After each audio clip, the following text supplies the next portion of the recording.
So, eto na mga sangkay, nagkakabistuhan na. Ngayon kasi, may kumakalat po Ito po ay di umano'y pagbebenta ng ginto mga sangkay noong nakaraang administrasyon.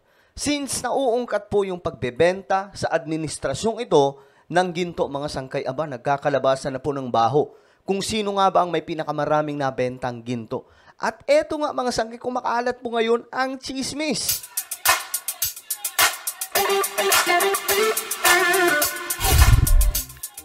Yo, what's up guys? This is me, Sangkay Janjan, and I'm back for another vlog today. Kamusta po mga kababayan? Naway ayos lamang po tayo dyan. At ito nga po, pag-uusapan natin mga sangkay. Ang isa sa mainit na topic ngayon na pinag-uusapan po. Pinag-uusapan po ito ngayon sa social media. At nagiging pulutan. At I'm sure mga sangkay, siguradong mapag-uusapan din po ito ng mga media ngayon. Dahil nga po, alam niyo naman, mabilis po ngayon yung atake kapag gagaling sa mga vlogger Bago po makuha ng media yung information at ilabas, nauuna po yung mga vlogger, mga sangkay. Ngayon, eto, may naglabas ng impormasyon na di umano, nagbenta noon sila tatay ng ginto na sobrang dami. Ngayon, titignan po natin ang balitang ito kung gaano po ito katotoo, mga sangkay, no? Anyway, before tayo magsimula, pakisubscribe po muna yung ating YouTube channel. Ayan po, tayo ay 1.4 million subscribers. Na road to 2 million subscribers na po tayo. Kung gusto nyong mapabilang sa dumaraming mga solid sangkay, ang gawin nyo lamang po, isubscribe nyo po yung ating YouTube channel. Alright, makikita nyo po yung subscribe button sa baba ng video na to. I-click nyo po yung subscribe, i-click nyo po yung bell, at i-click nyo po yung all.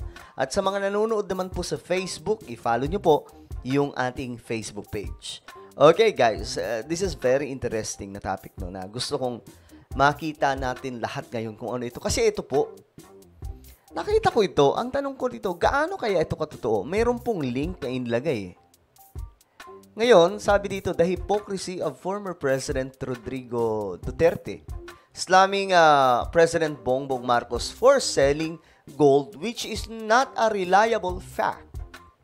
In data, Bangko Sentral ng Pilipinas is the one who sells the gold. Exactly. Netizens tracking back the administration where the former president was also selling the gold during his administration. Ngayon, nagkakabistuhan na tuloy mga sangkay. Ayon dito, marami daw gintong binenta noon nung panahon daw po ni former President Duterte. Hindi ko alam kung alin ba dito yung tutukuyin kasi alam nyo, natural lang po na may nagbebenta talaga ng ginto. At ang nagsasagawa nito ay ang Bangko Sentral ng Pilipinas. Pero ngayon, mukhang bumabalik po sa nakaraang administrasyon mga sangkay kung ano po yung kanilang ginawa. Nabibisto tuloy. Siyempre ngayon, mabilis ang data Mabilis makuha yung information. So ngayon, mga sangkay, nagkakaalaman. Eto na ang tingnan po natin. May nagkomento na isa pong kilalang vlogger. Walang iba dyan, mga sangkay, kundi si Coach Jarrett. Ang isa sa mga rockstar vlogger ng Pilipinas pagdating po sa politika. Ngayon dito niya binisto, mga sangkay, ang patungkol po dito sa mga ginto daw po na binenta nung panahon ng dating Pangulo. Sabi ni Digong, gusto ko lang pagtutukan tong sinabi ni Digong. Sabi kasi ni Digong, nagagalit daw siya. Sobrang nagagalit siya. Dahil ninakaw daw ng Marcos administration ang ating gold reserves. Ayan na. Yun yung sinabi niya. Okay.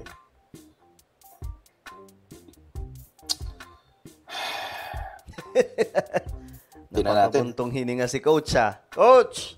Bakit nung panahon niya, hindi siya gumawa ng ganyan ingay? Ayan na. Eto na yun, mga sangkay. Papakita ako sa inyo. Wait lang. Ayan na. Ayan. Ito, mga kotsero, ang website ng Trading Economics. Oo, yung Trading Economics. Yan, Trading Economics. Pinapakita dito yung Philippine Gold Reserves. Ayan, Philippine Gold Reserves. Tignan nyo yung katigasan ng mukha talaga ni Digong ko. 2015, kailan naging presidente si Digong? 2016. 2015, 2016. Ayan, quarter 1 ng 2016, hindi pa yan. Kasi May nag-eleksyon. Second quarter, si ano pa yan? Si Noy pa yan, second quarter. Third quarter, 196.34 tons Grabe, ang dami. gold reserves ng Pilipinas. Ulitin natin ha. Quarter 3 ng 2016, pagkaupo ni Digongong Duterte, 196.34 tons ang gold ng Pilipinas. Ngayon, 2018, 2017, 2018, 2019, merong slight na pagtaas ng ginto sa Pilipinas. Bakit? Kasi si BSP nagbukas ng programa noong 2019, nagbukas siya ng programa na ang gobyerno ng Pilipinas ay bibili ng ginto sa small scale miners. In fact, ginawang batas yan ni Digong Duterte. Google nyo, ginawang batas yan ni Digong na pwedeng magbenta ang small-scale miners sa ating gobyerno ng kanilang ginto. Kaya 2018, 2019, tumaas talaga ang ating gold reserves. Ngayon, 2020 na. Ayan na. 2020 na ha. Parang ito ating data na yan eh. Wait lang ha. Check po natin. Ito yun. Ito nga yun, mga sangkay. Ito yun. Dito tiningnan ni Coach Jarrett. Ayan, ito yun. So, ito dito pala makikita, 27. Ito yung sinasabi po niya. 2016. 2016. 2017. Dito. Bumagsak. Dumausdos ng dumausdos. Grabe. Okay, mas mabuti pakinggan po natin si Coach Jarrett. Tandaan nyo 197.93. Ayan po. Quarter 2, 2020 na po ito. So, tignan po natin dito ang data. Ito po yan siya. Quarter 2, 2020. Kita nyo yung pagbagsak? Ganyan po. During the time of former President Duterte. Sa ginto yan Tons ang ginto ng Pilipinas, ang reserve gold ng Pilipinas. 197.93. Okay. 2020. Panahon ni Digong to Panahon to ni Rodrigo Duterte. Tingnan niyo nangyari. Bakit pababa yung graph? Bakit pababa? Naging 191.13 tons. Naging 164 tons. 0.05 bumaba tons. ng bumaba. Naging 156.15 tons. Naging 158.81 tons. So, ibig sabihin, may mga nawawala at that time. So, yan na po siguro ang binenta. Tama ba? Well, alamin mo natin. 51.28 tons. The lowest ng quarter 1. Quarter 1, ibig sabihin, mga Ojero, ito yung campaign period. So, let's do the math. Ayan na. Let's do the math. Rodrigo Duterte, ang tigas ng mukha mo talaga. Napakatigas ng pagmumukha mo. Pag ako sa ibang tao na ikaw mismo ang gumagawa. Alam nyo, dapat itong si Coach Jarrett, isa po to sa mga PCO ni PBBM diba? Yung mga nagsasalita talaga, yung kasama ni Attorney Castro, no? Sana ma-appoint kasi para talagang hindi lang si Attorney Castro yung bumabanat, ito rin po si Coach Jarrett. Nag-start sa 197.93. 93 tons. Tapos minus 151.28 tons. 46.65 tons ang binenta ni Rodrigo Duterte. 46. Ganyan kadami. Ano yun? 46 na toneladang ginto? Ilan bang ginto ang inaakasan nila kay PBBM? Try natin i-check. Ayan, ito yung sinasabi po mga sangkay na binentang ginto. Nasa Ayan, 24.95 tons of gold. Ayon po dito mga sangkay. So, naging issue po ito last year. Ngayon, kung 24 tons of gold ang binenta o sa panahon po, nabenta sa panahon ni PBBM. So, dito mga sangkay, mas malaki yung binenta ni PRRD. O sa panahon ni Tate Digong. Ayan po. Umabot po ng, ilan yun? 46 tons. Ulitin natin. 93 tons. Tapos minus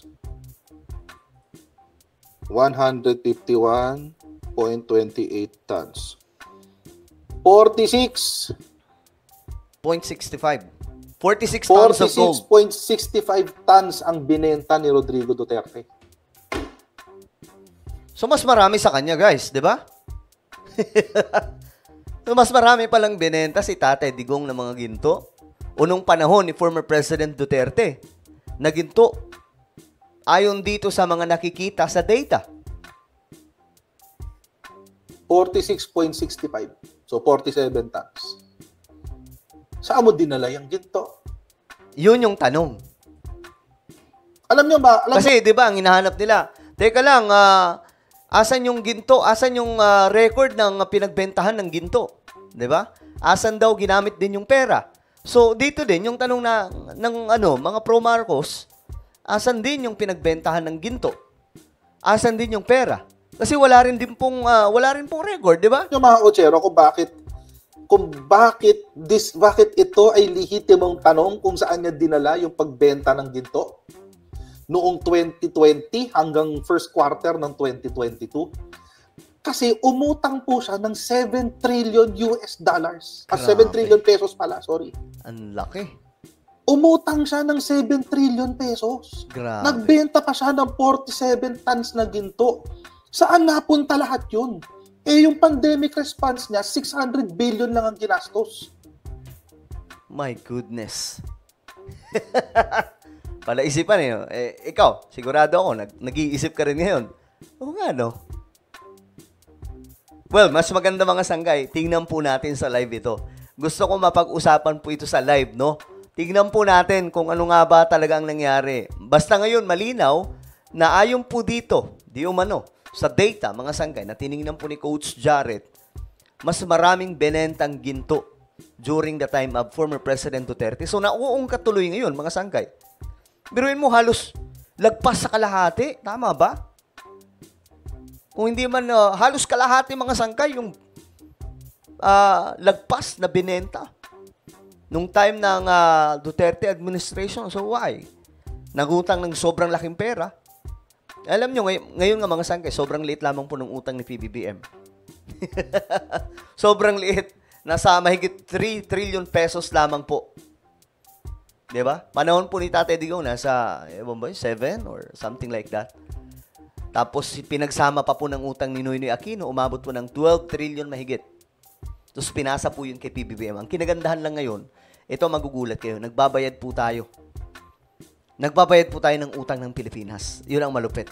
Well, ano po ang inyong opinion, mga sangkit tungkol po dito? Just comment down below. Meron po tayong YouTube channel. Ito po ay Tatak Marcos Projects PBBM. Hanapin niyo po ito sa YouTube. Dito po tayo nag-upload ng mga vlogs patungkol sa mga ginagawa ni PBBM, mga proyekto na siya mismo ang magpapatayo. Alright? Hindi po kasali dito ang kay former President Duterte. Talagang kay PBBM lamang ito. Okay? So, ayun, isubscribe nyo po ito, i-click ang bell at i-click nyo po yung all. Ako na po ay magpapaalam, mag-iingat pong lahat. God bless everyone.